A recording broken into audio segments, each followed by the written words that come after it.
Mr. Kieran Dawson! Hi there, thank you everyone. Hey. I actually only write jokes for people born in Singapore who are half British, half Croatian, so if you're not in that group, I'm very sorry for you. I do like to open with a little brag about myself though. I'm actually 2 centimeters taller than Nelson Mandela. I know. That long walk to freedom, slightly shorter walk for me, because I'm white. But I find comedy shows really fun, but also weird because it's the only place where if someone isn't happy with me, they will blatantly insult me. I've never handed in a report at work and have my boss turn around and go, "Your beard's patchy and your glasses make you look like a nonce." Like, there's never been anyone mid TED talk and an audience member goes, "Shit hypothesis, next guy, next guy, next guy." I don't want to discourage heckling though. I think we should expand it. I would watch the PM's address to the nation so much more if there was a chance a reporter would go, "Your mum's a slag."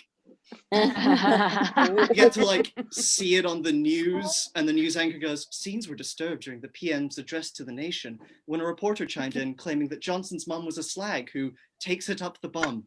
But is he right? More on this at 9. There have been some good heckles during political speeches though, like the guy who threw shoes at George Bush. I think that's really funny.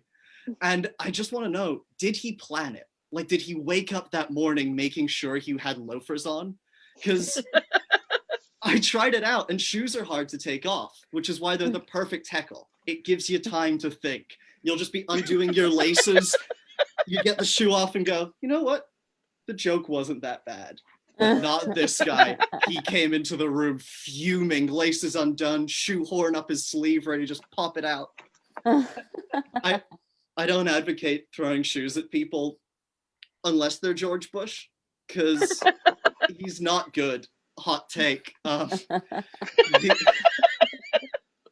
The American press, for some reason, has been trying to do a redemption arc for this war criminal.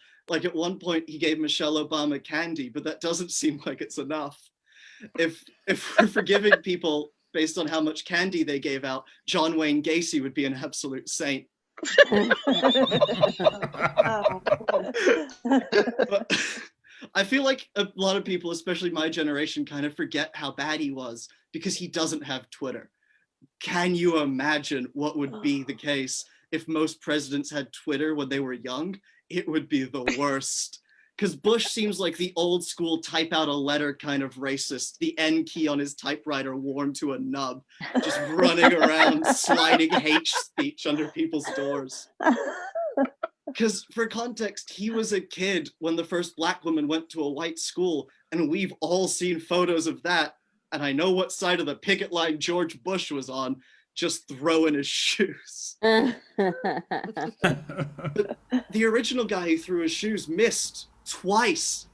How bad do you have to be? How bad a shot do you have to be to miss from point blank? You can't come back from it. I bet he started that morning so ready to tell a story.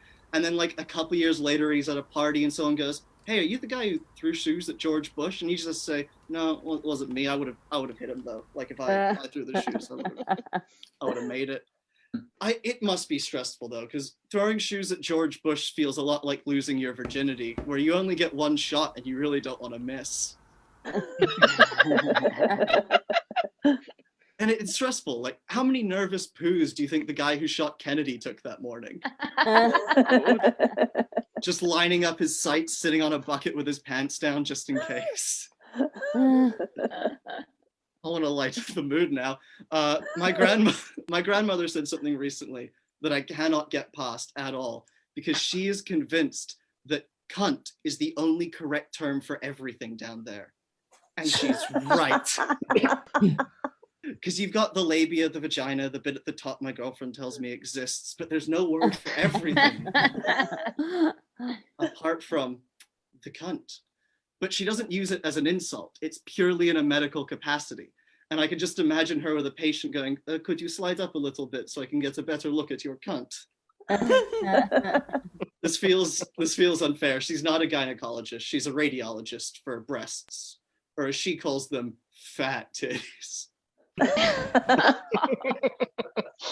The reason I did an accent is because my grandmother is painfully Croatian. Her name is Ljubica Dušanka Kovac Mishek, and there are no H's in that name. There is not one. Kovac ends with a C. Doesn't feel like it should, does it? But it's a special C, because C's, a normal C is boring. We all know the ABCs. Do I know them? You just told me. It's the first letter of the song. Now, sure, a C will try and surprise you and be a K. Maybe it'll join up with an H, but that's just a codependent relationship. But this C's special. It's got a little V above it. That's right, it sneaks up on you. The sailor who went to CCC to see all he could see, couldn't see this fucking C, came out with a little dorsal fin, ate the sailor. Coincidentally, C with a V on top is what my grandmother started calling the cunt after we had a little chat about using that word. I'm glad things are opening again because I love going to charity shops for two reasons. One, I need to stop ordering online. And I've tried to mix up ordering online by going to like dodgy websites that might not steal my card, but they're not going to give me anything I've ordered. I like the mystery though. I don't know if it's going to show up on time, have any redeeming qualities, or be what I need in life. And it's like I'm ordering my dad online. But I really like going charity shopping with my girlfriend because she has a very fun quirk, and we'll be at a charity shop and she'll see this tiny freaky doll that's in like every charity shop that somehow has like a cracked open face and a face under its face, and if you stare into its eyes you're looking through the void, and she'll stare at me and go, "I need him," and I will say, "Why?" She responds, "Because if I don't love him, no one will." And it's very cute, Aww. but it's truly made me reassess my position in our relationship. I want to say thank you very much. I've been Kieran and you've been an amazing audience. Give it up for